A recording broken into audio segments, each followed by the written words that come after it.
Shalom Bapak Ibu Saudaraku yang terkasih. Kembali kita merenungkan firman Tuhan. Sebelum mendengarkan firman Tuhan, jangan lupa like dan subscribe ya. Tuhan Yesus memberkati kita semuanya.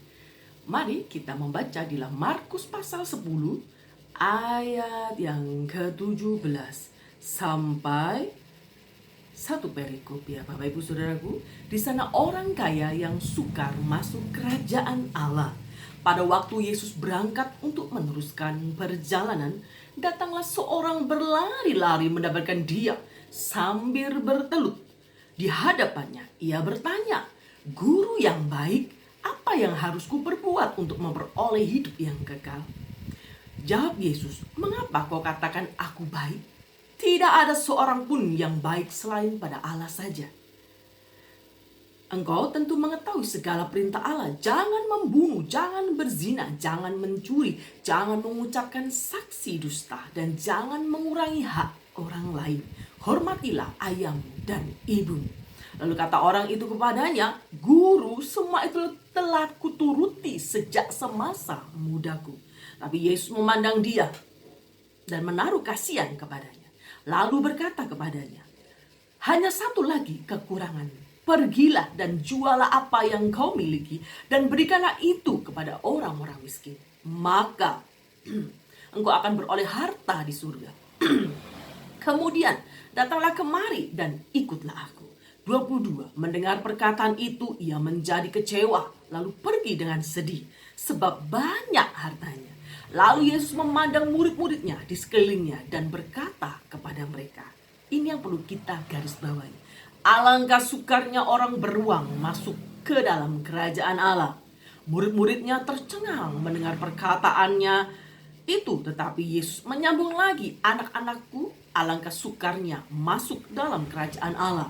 Lebih mudah seekor unta melewati lubang jarum daripada seorang kaya masuk dalam kerajaan Allah." Mereka makin gempar dan berkata seorang kepada yang lain, "Jika demikian, siapa yang akan dapat diselamatkan?" Yesus memandang mereka dan berkata, "Bagi manusia hal itu tidak mungkin, tetapi bukan demikian bagi Allah. Sebab segala sesuatu adalah mungkin bagi Allah." Bapak Ibu Saudaraku yang terkasih, kita akan berbicara tentang unta dan lubang jarum di dalam Matius pasal 10 ayat 25. Memperlunak suatu bahasa itu adalah ciri dan kebiasaan orang timur. Tujuannya supaya orang lain tidak tersinggung. Di satu sisi hal ini tentu sangat baik. Tetapi di sisi lain ada bahayanya Bapak Ibu Saudaraku, karena mengaburkan makna aslinya. Inilah yang dilakukan orang Kristen untuk menafsirkan semua makna tentang unta dan lubang jarum. Dalam Markus pasal 10 ayat 25 yang kita sudah baca tadi. Satu perikop tadi kita baca ya Bapak Ibu Saudaraku. Markus menceritakan Yesus bercakap-cakap dengan orang kaya dan saleh. Ia bertanya, "Guru, bagaimana supaya aku memperoleh hidup yang kekal?" Singkat cerita, Yesus berkata, "Ya, lakukanlah hukum Taurat. Jangan membunuh, jangan mencuri, jangan berzina. Jangan mengambil haknya orang lain. Hormatilah ayah dan ibumu." Si orang kaya yang saleh itu, dia berkata, "Guru, itu sudah kulakukan sejak masa mudaku." Yesus tahu isi hatinya ya Bapak Ibu. Dia berkata, satu hal yang harus kamu lakukan. Apa Bapak Ibu? Jualah segala hartamu dan bagikanlah kepada orang miskin. Wah, jeder, hatinya seakan-akan remuk. Waduh, untuk yang satu ini sangat sulit untuk menjual hartanya dan berbagi kepada orang lain. Bapak Ibu Saudaraku yang terkasih, Tuhan tahu apa yang menjadi berhala di dalam orang kaya yang saleh itu. Sebenarnya, kalau kita berbicara tentang unta dan lubang jarum, Ada banyak penafsiran ya Bapak Ibu ya, saya akan bacakan. Ada yang menafsirkan lubang jarum itu merupakan bahasa metafora yang menuju pada suatu pintu yang sempit di masa itu. Sehingga jalan bebas keluar masuk menembus pintu gerbang kota yang lebih besar. Ketika ada orang yang naik unta untuk masuk ke pintu gerbang itu, maka orang itu harus turun terlebih dahulu dari untanya, masuk ke dalam pintu yang sempit, gitu ya Bapak Ibu ya. Sedangkan ketika untanya masuk, maka unta harus menunggu sampai pintu gerbang kota itu dibuka. Baru setelah itu unta bisa masuk. Ini menurut F.F. Bruns, ucapan Yesus yang sulit 203. Penafsiran ini mencoba melunakkan makna kalau lubang jarum dimengerti sebagai pintu yang sempit, maka unta masih bisa masuk. Ini penafsiran. Yang kedua, ada yang menafsirkan unta sebagai tali atau kabel. Tafsiran ini merupakan terjemahan dari The English News Statement yang berjudul The Book of Books yang diterbitkan tahun 1938.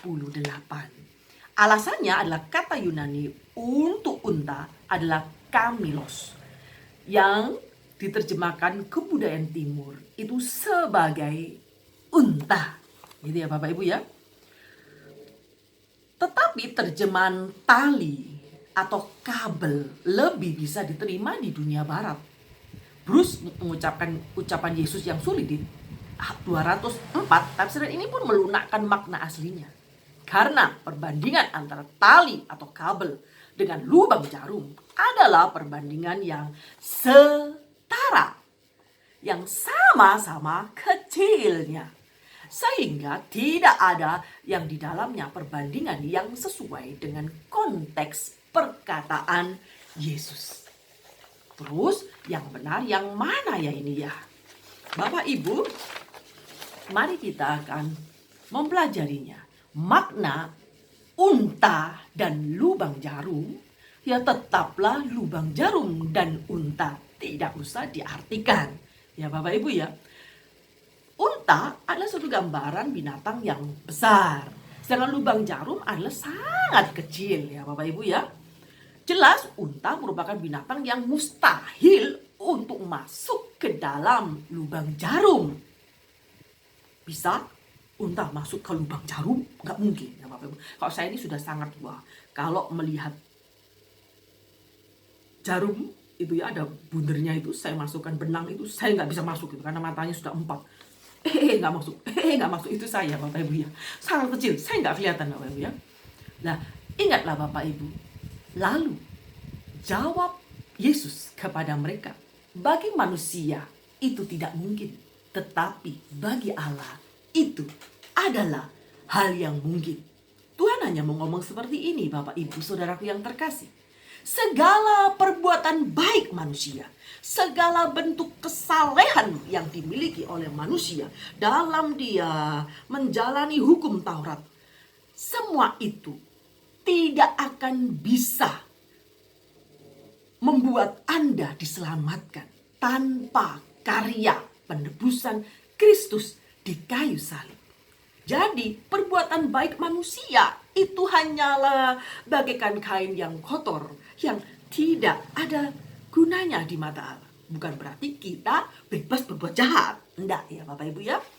Kita sebelum mengenal Kristus, walaupun kita saleh melakukan segala bentuk kebaikan di dunia ini, tapi kalau kita tidak mengenal Yesus Kristus sebagai Tuhan dan Juru Selamat, maka keselamatan hidup yang kekal tidak kita peroleh.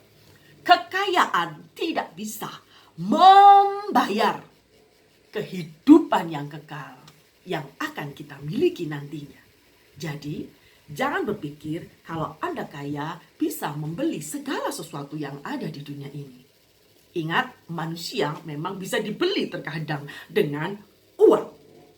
Tetapi kebenaran tidak bisa dibeli dengan uang. Bapak Ibu perlu ingat perkataan Yesus bahwa tidak ada yang mustahil bagi Allah. Jika engkau mau datang kepada Tuhan, buanglah segala berhala-berhalamu dan ikutlah Tuhan. Di sana Allah akan merubah hati yang tamak, hati yang penuh dengan kelicikan, hati yang penuh dengan tipu daya menjadi ciptaan baru, merupakan proses seumur hidup kita. Ya Bapak Ibu, apakah menjadi kaya itu merupakan suatu dosa? Apakah orang kaya tidak masuk kerajaan surga? Seringkali ini yang ditanyakan kepada orang-orang, kepada para pendeta. Kalau saya kaya, apa saya salah? Tidak. Anda kaya diberkati Tuhan secara finansial, tidak ada yang salah. Semuanya berkat Tuhan yang patut kita syukuri. Tetapi dengan berkat yang kita punya, jangan lupa sebagai umat Kristen, sebagai anak-anak yang telah ditebus oleh darahnya yang mahal, teruslah memikul salib. Jangan hidup di dalam berfoya-foya. Memang mungkin uangmu banyak. Sekarang ada yang kejadian beberapa hari yang lalu ya Bapak Ibu. Ada saking uangnya banyak sampai menikahkan anjing. Sampai uang yang dikeluarkan sekitar 200 juta Bapak Ibu. Anjing dinikahkan bagaikan seperti manusia ya Bapak Ibu ya. Seakan-akan ada orang berpikir begini, ya Barno lah duit nih. Iya betul, memang uangnya dia. Tetapi tidak etis bagi kita anak-anak Tuhan kalau kita punya uang yang berlebihan, tidak kita gunakan untuk hal-hal yang bisa meringankan beban orang-orang miskin di sekitar kita. Kalau uang itu bisa membantu orang, mengapa digunakan hal-hal yang kurang berguna?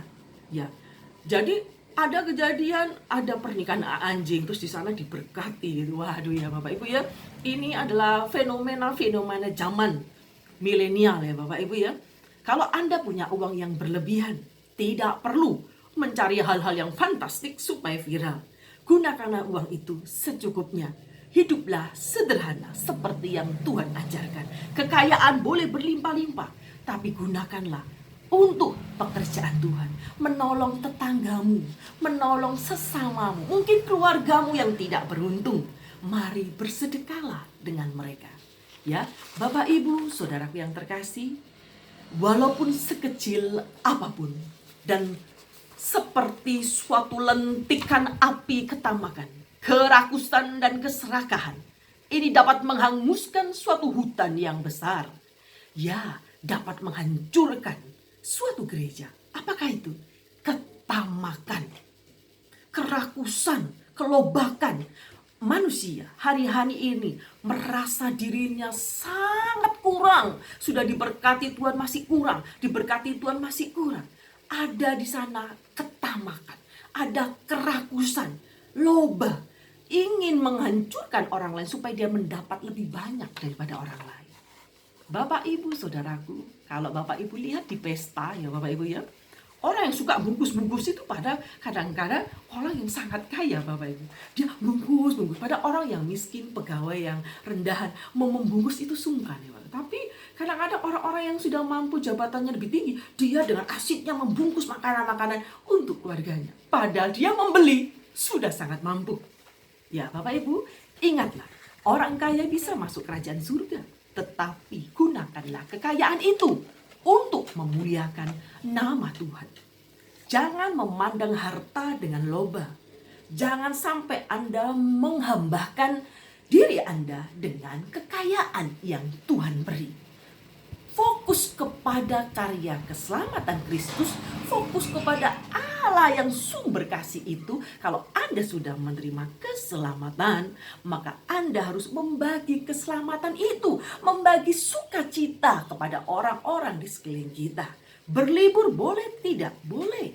Membeli mobil mewah boleh. Tapi kalau terlalu mewah sampai Anda ingin diwahkan, itu yang tidak perlu. Sebagai anak Tuhan harus tetap hidup sederhana walaupun Anda sangat kaya. Bapak Ibu saudaraku, ingat, orang muda yang kaya, yang saleh menurutnya, dia melakukan segala perintah Allah, tapi ada satu yang mengganjal.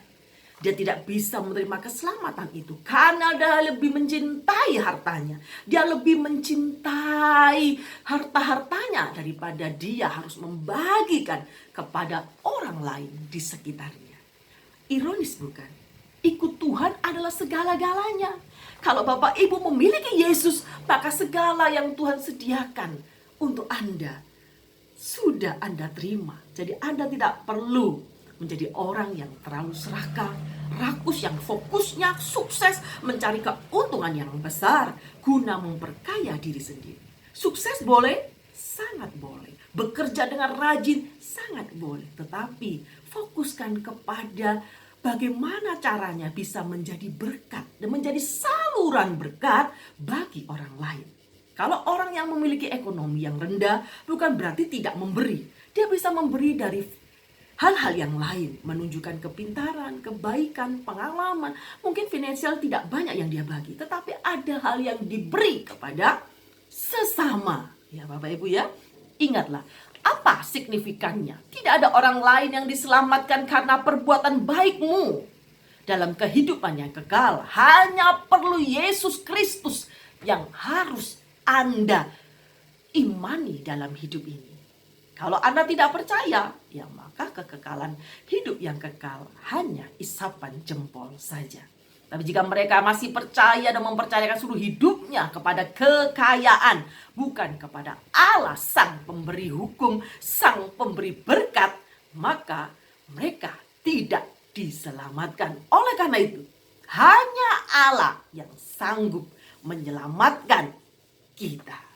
Ingat Bapak Ibu, ketamakan bukan saja menghancurkan kehidupan dan pelayanan seorang hamba Tuhan, jemaat Tuhan, tetapi mengakibatkan skandal dalam pembawaan firman Tuhan.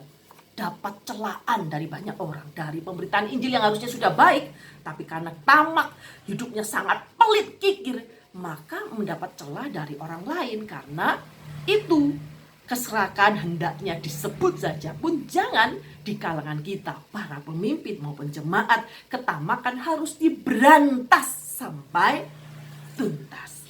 Ingat, lubang jarum dan unta itu suatu penggambaran.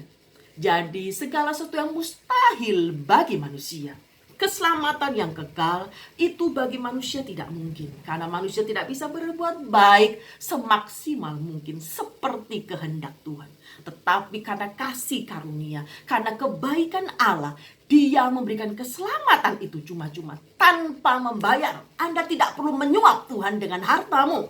Tetapi saat Anda diberkati Tuhan, menerima keselamatan yang Tuhan beri, bagilah sebagian dari hartamu untuk, ya mungkin ada teman yang kekurangan, bayar SPP sulit, bayar iuran komite terlalu mahal, gak punya uang. Anda punya uang lebih, bagikanlah itu. Bapak Ibu menolong hal-hal yang kecil, kita akan menabur segala sesuatunya. Apa yang kita berbuat, Tuhan mengetahuinya. Tapi jangan memberi karena ingin diwakkan orang. Terima kasih atas pemberitaan firman Tuhan yang sudah kita dengar. Kiranyalah Allah damai sejahtera memberikan anugerah, damai sejahtera, kerendahan hati, kelemah lembutan, dan dermawan, suka memberi, berbagi dengan sesama. Tuhan Yesus memberkati kita semuanya. Haleluya. Amin.